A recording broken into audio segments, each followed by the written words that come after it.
আজকের সমাজে এক অদ্ভুত প্রতিযোগিতা, কে কতটা ভাইরাল হতে পারে।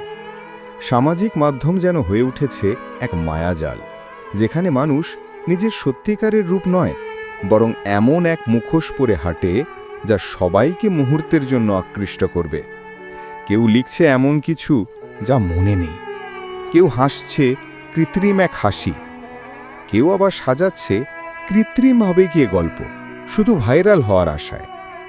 কিন্তু আসল প্রশ্ন হলো, এই ভাইরাল নেশা কি আমাদের মানুষ করে তুলছে, নাকি ধীরে ধীরে কেড়ে নিচ্ছে আমাদের সরলতা, আমাদের সত্যিকারের আবেগ?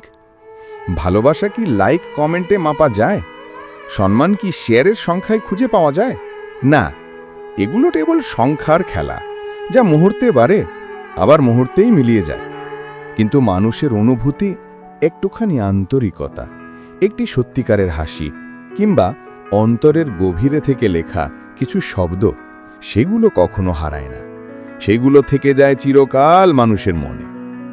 আজ ভাইরাল হওয়ার নেশায় আমরা অনেক কিছুই ভুলে যাচ্ছি যে সত্যিকারের মূল্য আমাদের মানবিকতায়, সত্যিকারের শক্তি আমাদের ভালোবাসায়, আর আসল পরিচয় আমাদের হৃদয়ের গভীরে লুকিয়ে থাকা সৌন্দর্যে। ভাইরাল হওয়ার খোঁজে নয়, হৃদয়ে জায়গা করে নেওয়ার মতো কিছু লিখি, কিছু বলি, কিছু করি, যা হয়তো পৃথিবী দেখবে না, কিন্তু একজন মানুষ মনে রাখবে সারা জীবন। সেখানেই তো আসল সার্থকতা, আসল আলো, আসল আবেগ। ভুল